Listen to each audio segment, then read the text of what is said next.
Hello friends, I welcome you all in my science academy YouTube channel. और आज के इस सेशन में हम लोग बात करने वाले हैं JNU entrance examination from MSc life science subject का क्वेश्चन पेपर का डिटेल सॉल्यूशन देखने वाले हैं फ्रॉम 2018। आज के सेशन में हम लोग पार्ट ए को सॉल्व कर रहे हैं। पार्ट ए के सारे बायोलॉजिकल साइंस से रिलेटेड क्वेश्चन, और नेक्स्ट सेशन में हम लोग पार्ट बी के क्वेश्चन को सॉल्व करेंगे। तो ये है पार्ट ए, इसमें सारे क्वेश्चन कंपलसरी है करना। तो पहला क्वेश्चन है alternation of generation is seen in. तो alternation in generation seen mostly in the case of plant, और प्लांट में ये algae, bryophytes, pteridophytes, gymnosperm and angiosperm सभी में देखने को मिलता है, यानी सारे प्लांट के ग्रुप में। तो यहाँ पर आंसर होगा all plant. And what is the alternation of generation? Alternation of generation का मतलब जहाँ पे गेमिटोफाइट जो हैप्लॉइड होते हैं वो अल्टरनेट करते हैं स्पोरोफाइट से। स्पोरोफाइट मतलब 2n कंडीशन। तो हैप्लॉइड और डिप्लॉइड आपस में कुछ लाइफ यानी कुछ टाइम पीरियड शेयर करेंगे। Life span of that organism is shared by gametophyte और स्पोरोफाइट। अब डोमिनेंट फेज हो सकता है गेमिटोफाइट हो, किसी में स्पोरोफाइट हो, वो डिपेंड करता है कि ऑर्गेनिज्म के ऊपर। It is shown by all plant. Answer will be A. Moving to next question, the movement of substance across the cell membrane from lower to higher region of higher concentration that expend energy. ये तो बहुत direct question है। इसको हम लोग active transportation बोलते हैं, क्योंकि एक्टिव ट्रांसपोर्टेशन में क्या होता है, एटीपी यूज़ करके, जैसे यहाँ पर नंबर ऑफ मॉलिक्यूल ज़्यादा है और बाहर की तरफ नंबर ऑफ मॉलिक्यूल कम है, फिर भी इसको against the concentration gradient pump किया जाएगा, जिसको अपहिल पंपिंग बोलते हैं, with the use of ATP. तो आंसर होगा यहाँ पर active transportation. Rest all are example of passive diffusion which move from high concentration to low concentration.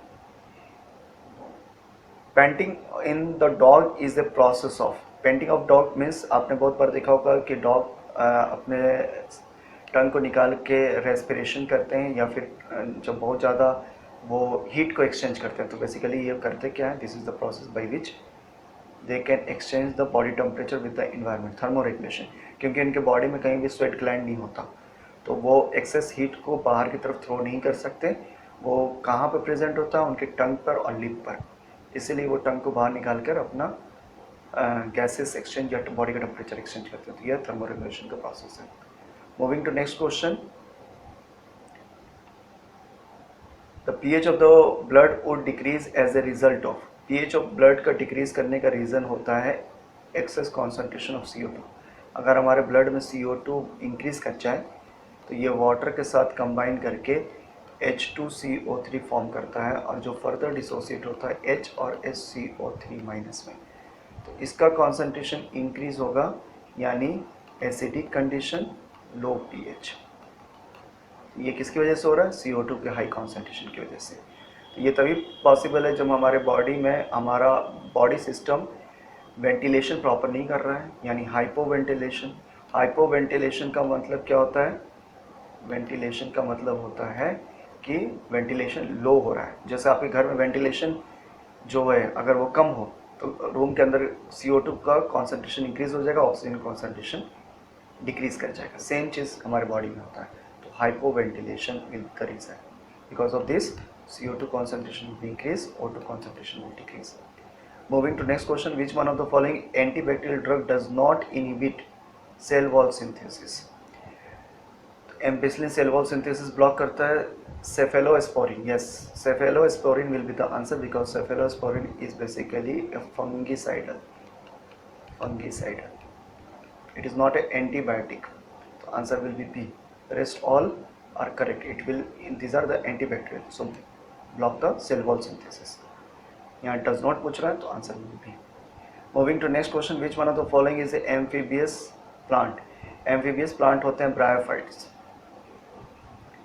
और ब्रायोफाइट्स के कैटेगरी में आता है मॉसेस। ठीक है, ये ब्रायोफाइट है, या पॉलीगोनम, ये ब्रायोफाइट है। तो आंसर होगा polygonum. Bryophyta, hydrilla, casuarina, wolffia, these are the angiosperms. तो answer will be A, polygonal. Moving to next question, Darwin finches are good example of.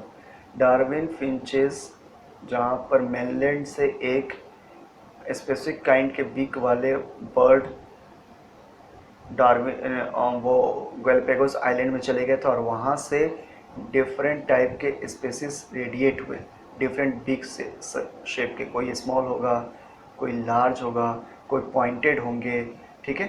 तो इस तरह के एडाप्टेशन को हम लोग बोलते हैं रेडिएशन, एडप्टिव रेडिएशन।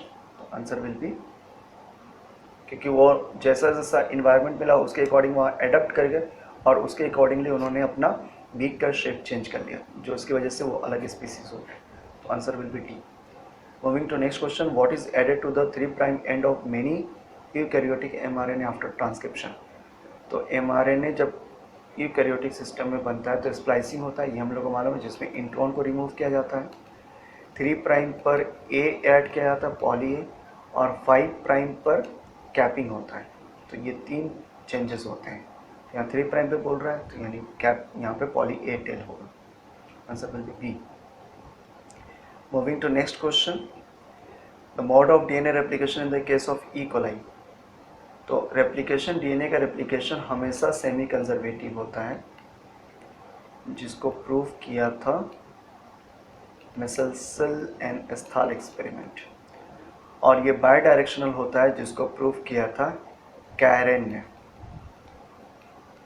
ठीक है, बाई डायरेक्शनल। ये याद रखना है कि हमेशा ये यूनिवर्सल ट्रूथ है about DNA replication.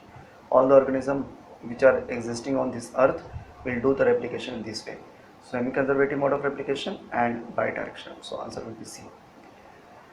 Next question, in which phase of the cell cycle does the DNA replication occur? ये तो एस फेज में होता है, सिंथेसिस फेज बोलते हैं। Option will be C. Moving to next question, which of the following cell component is associated with the protein skeleton composed of laminin।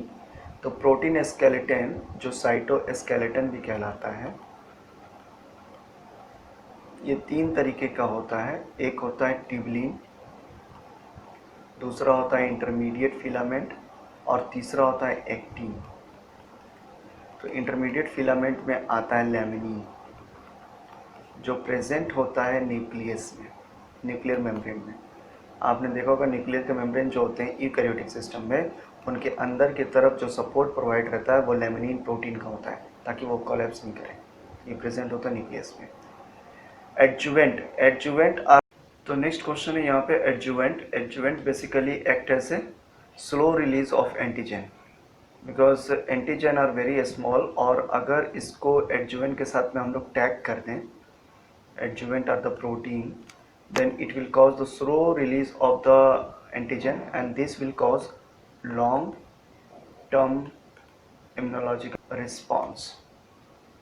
तो ये क्या करता है कि एडजुवेंट क्या करता है, एंटीजन के चारों तरफ से इनकॉर्पोरेट हो जाता है या चारों तरफ इसको कवर कर लेता है और स्लो ये रिलीज कराता है एंटीजन, ताकि local concentration of antigen blood में मेंटेन रहे और इसकी वजह से इम्यूनोलॉजिकल रिस्पॉन्स लॉन्ग टर्म तक रहे।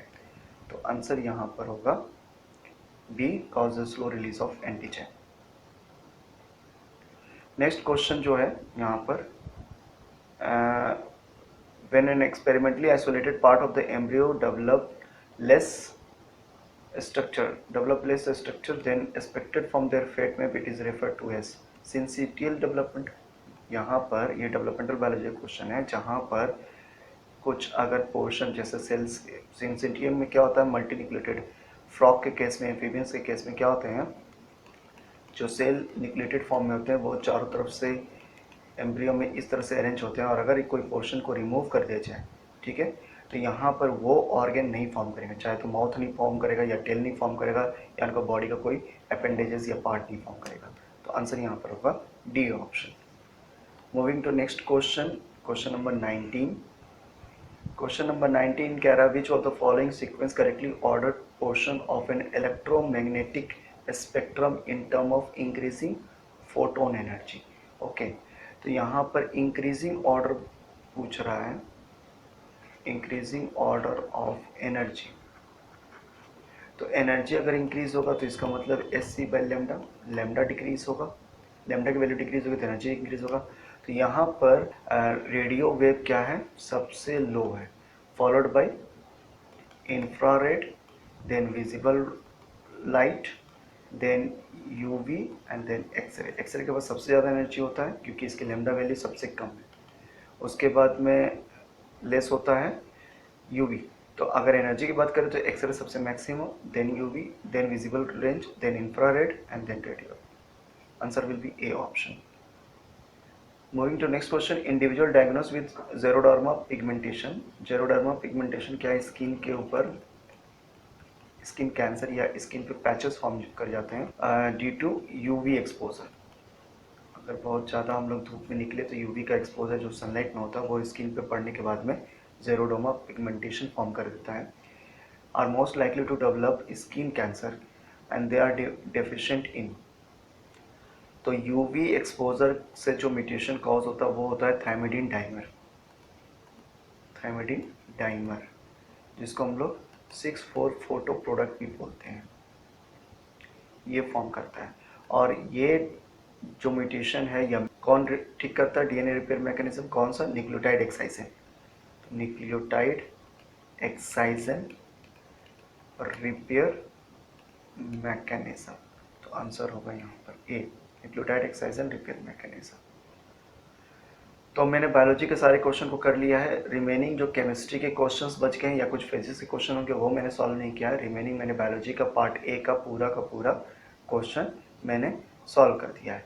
तो नेक्स्ट सेशन में हम लोग पार्ट बी के क्वेश्चन को सॉल्व करेंगे, ठीक है। तो होप सो कि ये वीडियो आपको पसंद आया होगा। अगर ये वीडियो पसंद आया तो इस वीडियो को लाइक कीजिए, अपने दोस्तों से शेयर कीजिए, और अगर मेरे चैनल पे नहीं हो तो मेरे चैनल को सब्सक्राइब कीजिए ताकि मैं इसी तरह की वीडियोस के अपडेट आपको मिलता रहे। थैंक्स लॉट फॉर वॉचिंग, मिलते हैं नेक्स्ट वीडियो में।